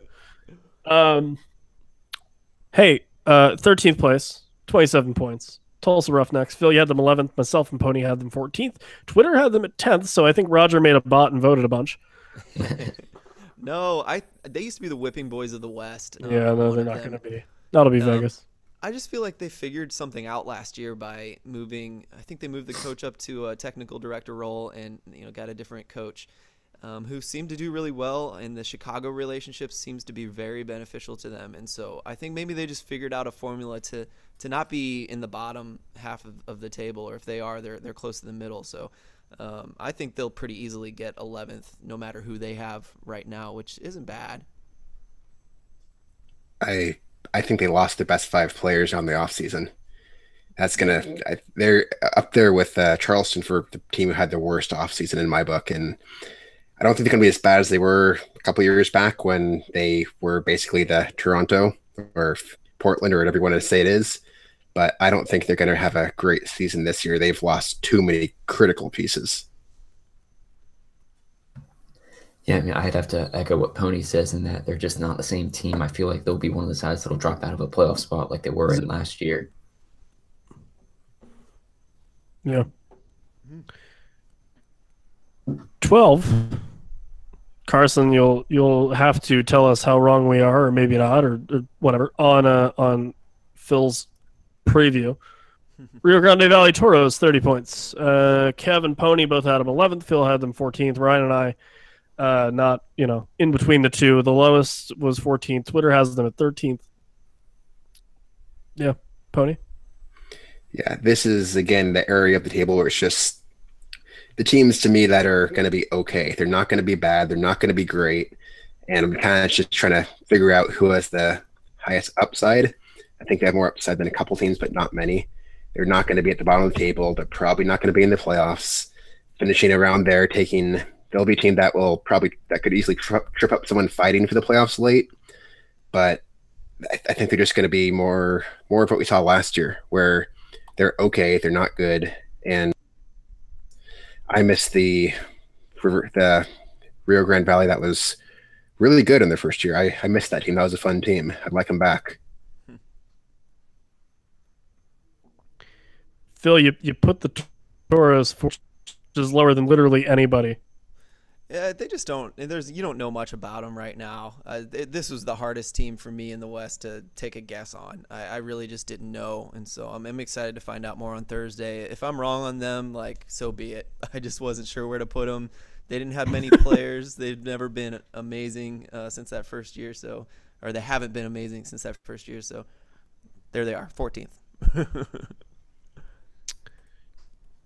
Guys, this one's weird. In 11th. 36 points. It's Reno. Kev has them 9th. Phil and Pony have them 12th. Twitter has them 4th. Yeah. To recap, none of us have them in a playoff spot. Twitter has them 4. So, yeah. Twitter, explain yourself again. You're crazy. You're all over the place. I mean, you just look at the players they lost. I mean, you compare it to Chris Wayhan going to San Jose and Matt LaGrossa going to Nashville. I mean, yes, they still have Anthony and Hopnot, and they signed Guy Ben from the defending champions. I just feel like that doesn't replicate the players that they lost. And Wayhan was an exciting player to watch last season. And I feel like they'll definitely be the best team in Nevada this year, but they're going to take a large step back from what side they were a year ago. Yeah. Exact same thing. They lost too many really solid people. And if Dan Kelly ends up being gone, they have no hope of making the playoffs again. No. I think I've said it before that Wayhan probably could have been on the MVP ballot. He was that good. I know he won Rookie of the Year. I think he led the league in assists. Yep. I mean, you still have Ockford, who was a great defender, who's now gone. Felipe for San Jose he was okay. He got signed by San Jose. He was obviously good.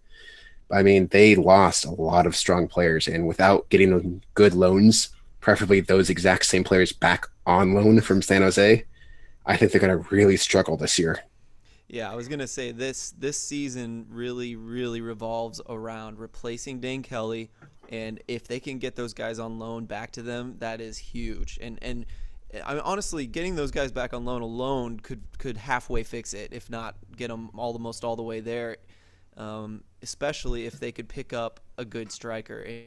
And honestly, if Bully has not surfaced, and the year he won the Golden Boot was the year Dane Kelly was down with an injury with Swope Park. So this might be the perfect time for him to come back, return himself to baller status, get that Golden Boot with Reno, and bring them back to their former glory, because right now it's not looking good. So.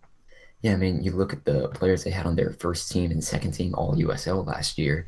On the first team, you had you had Chris Wayhan and Dan Kelly, and Wayhan's back in San Jose. Dan Kelly is whoever knows, and then you had Jimmy Ockford from Reno on the second team on the back line. And he's also another player that returned to San Jose. So there will roll a lot around if they can find these lone players again. Sean Okoli's agent needs to get in touch with them. That'd be a perfect fit.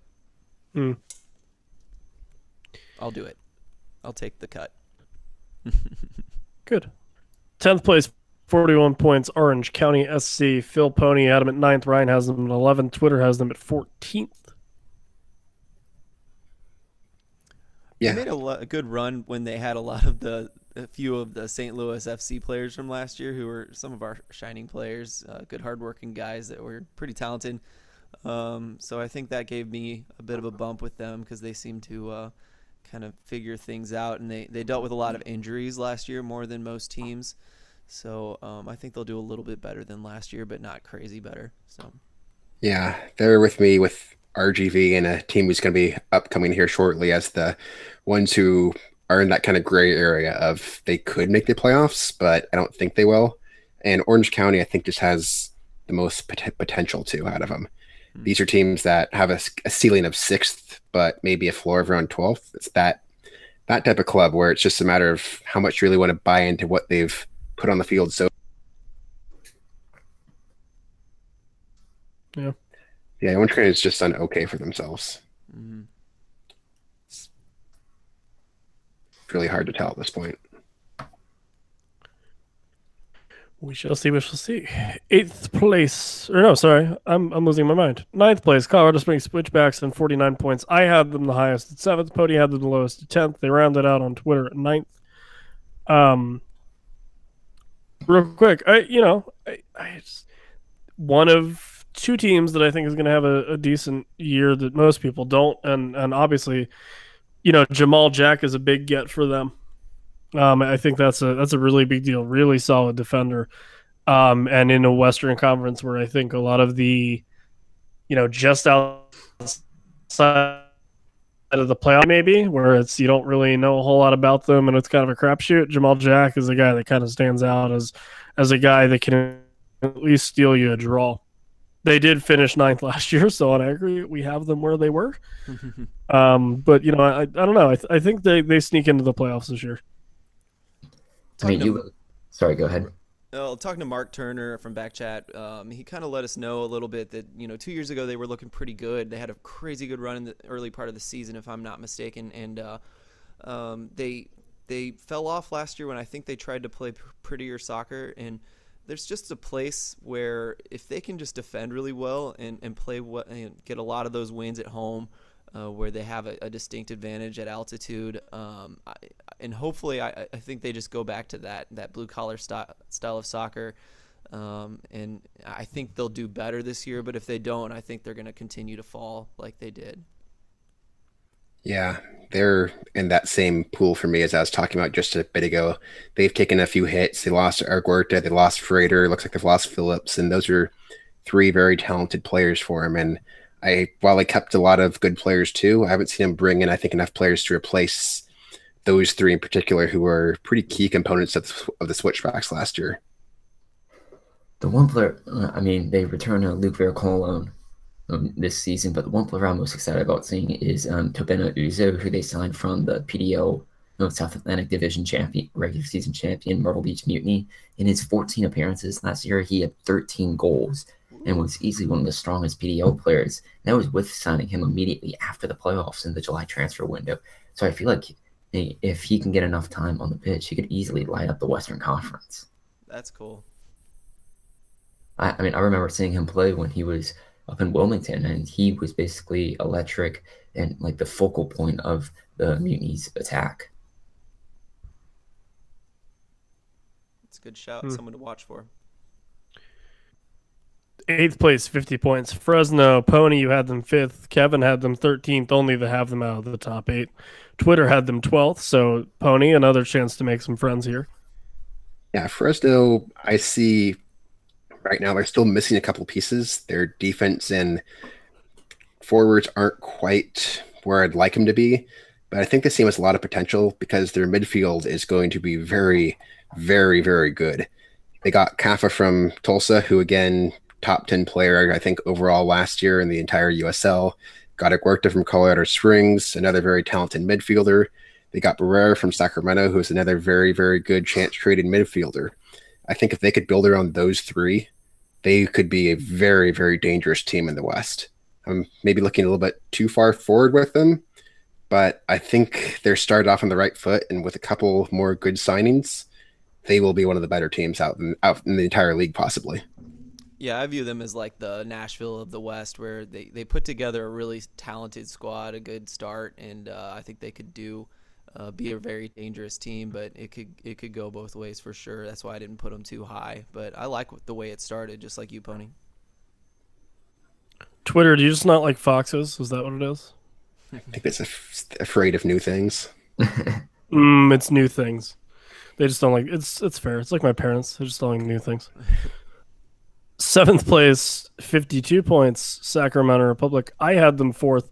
Phill, you had them 13th? You're awful. Oh, man. Pony destroyed them on the preview when we were talking about Sacramento, and I bought in. They make signings. They made some signings after that. I think Pony they did, didn't even have them 13th, and you're like, no, 13th. You know what? I meant to ask you who they signed and what they were like, and I must have missed it pretty badly. Right. Yeah, we recorded that after they lost Barrera and before they brought in Bajev.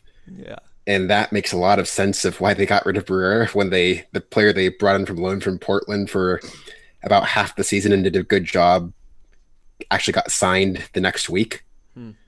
So I think they're going to be they're trending up. They're not going to be a great team. I don't think they're going to challenge for the best team in the West, but I think they're back on track for saying like they're targeting maybe if they get lucky 4th place, probably going on the road in first round.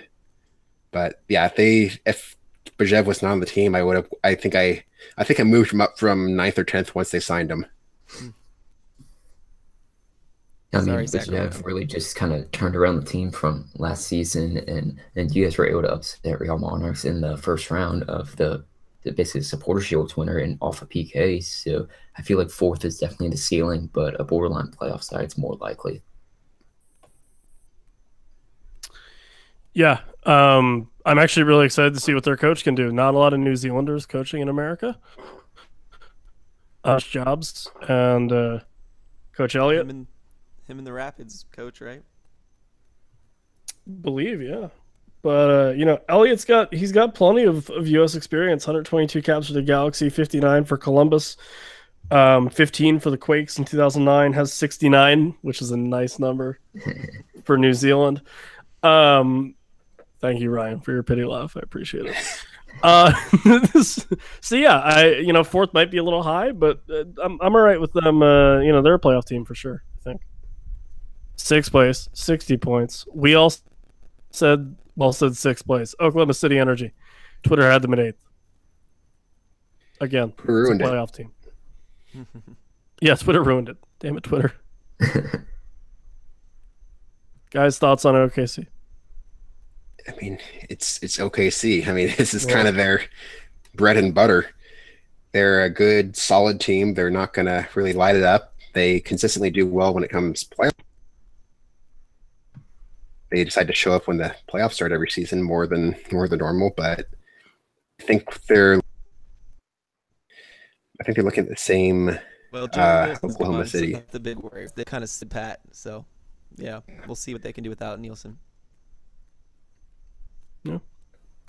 5th place, 61 points, 1 point difference separating 6th and 5 for us. Smoke Partners, Phil, you had them 4. Pony has them 8th. Twitter has them 5th. I mean, I'll be interested to see if Swope Park can repeat for a 3rd time as Western Conference champions. They might as well try the East at this point, right? Yeah, I mean, if they get a 3rd time, that's like incredible stability. I mean, we could, unless they lose in the final this year from the Western Conference, we could easily declare them the New England Revolution of USL, based off of their ML or just based off of their cup experience. I'm gonna call them the Buffalo Bills of the USL, but that's fine. I wanted to throw in a soccer reference. I know. Football, considering my location. Pony, what's up? Why don't you like Swope Park? Dane Kelly? I think they lost a good amount of decent players this offseason. I mean, they lost Balo's gone, Mercevec is gone, Moloto's gone, Duke is gone, Doyle's gone. And those are all players that have been a pretty key part of this team.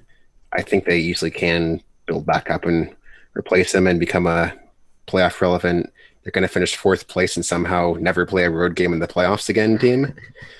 But I think I want to see him bring in a team that actually I'm more confident in being able to replace those guys first. I like they brought in Barry from Orlando. That's a quietly good get. Mm-hmm. But overall, I'm not 100% sold on them being as good as they were last year, which probably means they're going to be on the road or they're going to just win the West, one of the two, to prove me wrong. They can't seem to hold on to a coach, which is weird, but maybe not weird, because maybe Peter Vermees might be a difficult boss. I can see that being a possibility, but also maybe part of that system and part of the demands that Vermees puts on his players falls down all the way down to the bottom to the USL and the academies, because they keep bringing up good players. I think they're going to fill in with some academy players. God help him if Jalen Lindsey isn't able to make the senior squad. He'll be great in USL. I think he's good enough for MLS. But they've got some young kids that are coming up that can handle it. And so if Nagamura, their new coach, can bring them up the right way and coach them up, and I think they can return to their glory. But I'm also wondering how much they care about USL right now, because not building. Obviously, they made a stand not to upgrade Swope Park, where they play. Upgrading that field to be sanctioned Division II. They're just going to go play in some high school in Kansas. So they probably don't care much about it. They're probably going to go D3 or lose the team in general in the near future. So maybe they don't care as much. They just brought a guy who's in the Sporting Kansas City system to coach the USL team this year. Maybe they'll fall off just because of all those things. On the flip side, though, there's not a whole lot of people that know Peter Vermees and Peter Vermees' system better than Pablo Nagamura that are coaching right now, I guess, is the caveat to that one. So he keeps picking good coaches or players, but it seems like he's picking good coaches, so maybe he found another good one. Yeah. 4th place, St. Louis, 64 points. Ryan, Kev, Pony all had them 4th. I had them 9th. Phil, I'm sorry. Twitter had them 7th. Phil, the only reason I put them 9th, just to be honest with you, is the travel. Oh, interesting. It's a lot more of it. I think other than that, you guys had a really great offseason. I like your new coach a whole lot. Mm-hmm. But I just think those road trips and everything like that might wear down some guys. That, and you just lost Tomas Gomez. Not that factored in. Factored in, not fractured in. That's terrible. But not that factored in, but, it doesn't help things. No, it doesn't. I agree with you there. But, you look at some of the players that St. Louis were able to sign this year. Obviously, you said Christian Valesky had made a return from Minnesota, but they also have Corey Herzog, Sean Reynolds from Louisville City, Albert Dekwa from Orlando City B, Wallfall. I feel like this is a very good side for the Western Conference, making their annual trip to the other side of the country. But I feel like this will be a solid playoff team, probably that borderline between a home or road playoff game in the first round. I mean, they set them up to be successful.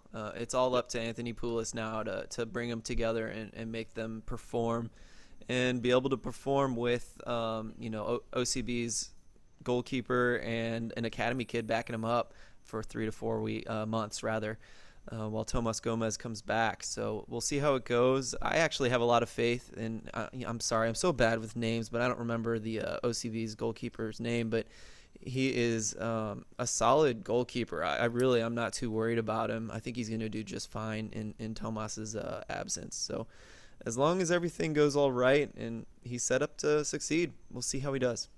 Jake Fenlison was the OCB goalkeeper. Fenlison. Yeah, I actually see St. Louis as kind of similar to Cincinnati, where on paper they look great. And the question is, how will that translate to the pitch? Yeah, that's the funny thing about St. Louis is they've looked okay on paper for a year and a half perhaps, but man, to me this feels the most right of all of them. But don't get too excited, St. Louisans. Guys, we did it. We have finally reached Twitter wavelength nirvana. All 5 of us and Twitter had the same top 3. That being said, it's a little different between us and Twitter in this regard. Third place, we have San Antonio FC on 77 points. Kevin and Pony had them at second. Myself, Phill, and Ryan had them third. Twitter has them first. So Harry, or at Raymond Cole on Twitter, I think you have a bot set up. San Antonio bot strikes again, everybody. Second place, Real Monarchs SLC on 80 points. Ryan, myself, and Phill had them in first. Phill, I think you're biased because you talked to their GM. Kevin Pony had them at third. Twitter had them at second, so we're dead on there. In first place, 82 points, Phoenix Rising. Kevin and Pony have them first. Myself, Phill, and Ryan have them second. Twitter has them third. Yeah. There you go. Yeah, what's there to say? Yeah, I mean, I'll kick it off with San Antonio, who returned Diego Restrepo, Greg Cochran, and Maxi Rodriguez, and Chris Tierpak. And I feel like they're just going to be pretty much the same exact side that they were last year and just kind of improve upon that. Diego Restrepo could very easily the leading favorite for Golden Glove this year. Mm-hmm. I can't wait for him to get called up to Miami Beckham FC for his really good Open Cup performance. Yeah, I mean, clearly these are the best three teams in the Western Conference. There's really no entertaining another thought of who else it would be. It's just kind of, what you like more in terms of who did what and where you think everyone's going to end up. I think it'll be tight between Monarchs and Phoenix Rising. And it's not just because we've had a GM on our show from Real Monarchs. I think they're a really solid team. Mark Briggs is a great coach. They have a good academy. Do they have a good academy because their catchment area is like the size of a bunch of developing nations in the world? Yes, probably. But they're good at developing talent, so that helps. Well, they were the first to really buy into that the most, at least. Yeah. And I felt that way before I talked to anyone, but they also built that big facility, and they're able to keep kids there rather than having to drive them in from other states at times. So, they care about it, and they keep improving on making that a successful thing. So, and it's cool that they use it in the USL. Not all the teams do. Yeah. If one team I think falls this year, it probably will be the Monarchs, because they started last season on fire, won 12 of 13 games, and then still won 8 of 20 about. That's still good, but it's not great. They did drop off and switch from being one of basically the by far best team in the league to probably a team that's like third, fourth type seed strength. So I'd like to see if they bounce back or if they still, either way is good, but if one team falls out of that top three, I think it's going to be them, just because after the first third of the season, they looked above average instead of elite. But you also look at their attack. They've brought in Justin Portillo, Mikhail Chang, and Chandler Hoffman, which is a very dangerous trio, which I could see them just leading the way in goals, was having more than 50% of the team's goals combined between those three. Right. They could absolutely do that too. And they have a lot of swing. Yeah, and they have so much talent. They're one of the few USL teams where I'm actually wondering if moving guys to the senior team might be a problem, because they might lose some guys to the senior team. Hoffman could very well go up to the top and do some things up there. So watch that too. And then to kind of close things out, and we'll just kind of do it this way. We did an overall top 10. Twitter did an overall top 10. Votes from us outside of the top 10. So teams that got votes but didn't make it in the top 10. Bethlehem had 2 points. Sacramento had 5 points. Swope Park had 6 points. Twitter's teams that... no, we'll do that one after, actually. All right. We'll run down our top 10 here. So this was top 10 teams in the league coming up the next year for us. 10th place, it was Pittsburgh. 9th, it's North Carolina. 8th, it's St. Louis. 7th, Nashville. 6th, Cincinnati. 5, San Antonio. 4, Real Monarchs SLC. 3rd, Phoenix Rising. 1st, we have a tie between Louisville City and Tampa. So, and then I believe in the overall poll, for us, our team that wins the USL this year, Tampa Bay, by like a point. So That is ours. And then teams that were in the top 10. Let me try to figure out Twitter's top 10 here real quick. It's a little funky because they went out of order on 3 teams. I could pull it up. Just open it. Hold on. 10th Smoke Park. And then I got to find their 9. And then I might be all right from there. 9 Nashville. This is fun. 8 Reno. 7 Indy. 6 Phoenix. 5 San Antonio. 4 Real Monarchs. Where's 3? Cincinnati. Where's Cincy? 3 is Cincy. That makes sense. 2 is Tampa. 1 is Louisville City. They're the defending Those are a champs. little funky, but A little funky. Yeah. little funky. There were a lot of teams who got at least 1 vote on the Twitter poll. There ended up being 25 teams who received at least 1 person put them in the top 10. Which makes sense. And the order from Twitter really it matters absolutely not at all. Just if they're in the top 10, that's almost the vote that makes sense with Twitter because you're going to have so much variance, So don't get mad that Phoenix is 6th or something like that. It just matters that they're in there. I was going to say, sorry, Ryan. It was close once it got down to like the number 8, 9 team on Twitter. It started really getting very, very close very quickly. I mean, trying to pull us up the difference between Nashville and going all the way down to Charlotte, who was 16th overall, was 8 points, which is basically nothing. Yeah.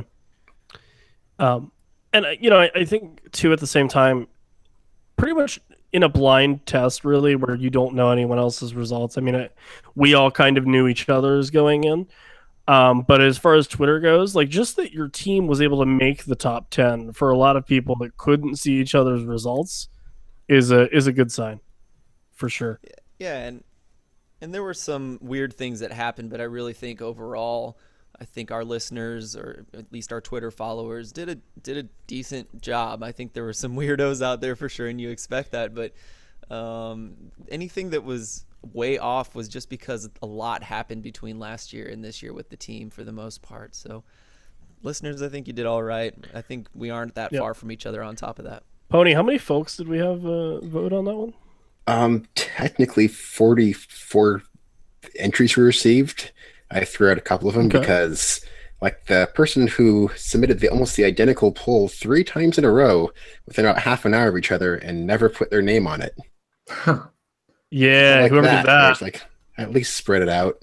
Don't do it all at the exact same time. The person who put Toronto from the same ISP. You think Pony doesn't know how to cheat polls, guys? Unsmart. Some of this, some of the ones that gave no name, they look legitimate, but a couple of those are really fishy. Yeah. Like the one who put Calling Toronto out in the Mike. top 10. Yeah, we did have a top 8. I think a Toronto in 7th. Because why not? I have it on good authority that he threw out 20 votes for Cincinnati #1. Just so I would know. think so. Yeah, Did the person that put Toronto 7th, was that Sebastian Giovinco? I don't think so. Oh, okay. Yeah, I might actually have a name. If he plans on moving Friend down. of the show, Sebastian. Yeah, Bass, as we love to call him. That's terrible. What? We can't. What? We have Sorry, a nickname for him I because had it wrong. I call him Chin.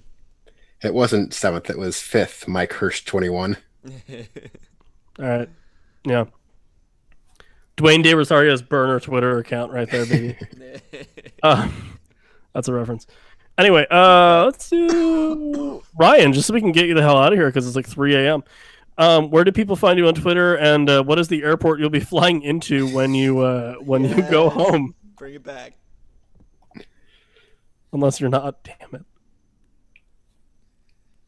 All right, unless Ryan left because it's 3 a.m. Yeah, I think we lost him. I'm going to tell everyone where you can find Ryan and what airport he'll be flying into because they're one and the same. You can find him at ILM_Ryan, ILM being the airport code for Wilmington. North Carolina, not Delaware. And he does soccer writing things for Indomitable City Soccer, or ICS. I don't know the URL for that one, so Pony, this is where you come in and tell people where they can find you on Twitter and then give the URL for ICS. Yes, I am on Twitter at IronPonyChef. and it is at Blurbs Indomita. The word right. I really need to get Josh to like do just a read for this. So we could shove. Do you it want in me to there write it phonetically for you the next show so that way you have it? I don't think words that's are helpful. not always my friend. I don't think it'll be helpful either. It's already Latin. I say you just need to get like a 5-second read from Josh. Just shove it in there. I don't know if I want a 5-second read from Josh Beeman, Beeman's Republic. Wow, I'm plugging people that haven't been on the show in a year. Phill, where can people find you on the Twitters and things?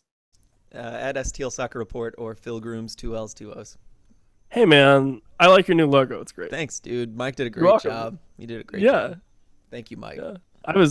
You see, now what's sad is that you didn't take full credit. I mean, I said maybe add this and this. So if you like the fleur-de-lis in the one background, I can take credit for that because I really like that part. That's the sound of people that listen to our podcast that work in graphic design wringing your neck. Yeah, probably. Yeah, for sure. If for whatever reason, I say this at every show, but if for whatever reason you want to hear more or read more of what I do, you can find me on the Twitter at VillelaBSFC, V as in Victor, ILLELLABSFC. Yes, that is me holding a dog like a baby. Don't worry about it. Or you can find my righty things at Brotherly Game, brotherlygame.com, or on Twitter at Brotherly Game, which is also where I do match day type things for Steel. Other than that, you can find the Twitter for this podcast at the USL show. It's where we put all of our polls and things like that. You know, if you ever want to participate or one of those things where you guys, how did people get to vote on that poll? It was on Twitter. Definitely check us out there. You can also check out the whole network of podcasts at the BGN FM, also BGN.FM. Or if you want to maybe buy some stuff from Soccer Loco or want a handy link to our Patreon or just want to download the podcast from our site, theuslshow.com. It'll take you right there. You can do all those things. So for Ryan, who is a champ for recording way too late in Scotland, or for Pone, the USL preseason season rankings. Oh, I was going to call them the USL So Drunk with power rankings number 1. So I'm going to do that, and yeah, it's been good. You'll see some previews for us. I know I'm having North Carolina and probably Toronto on for the East, I think, coming up for the West, but that will be out as well, so definitely check that. And then when the season starts, we'll be back to the 4 and or 5 of us talking soccer every week. So definitely thanks everyone for your support, and thank you everyone who voted legitimately or otherwise. And we'll talk to you guys soon. Take care. Bye-bye. Word. All right, guys.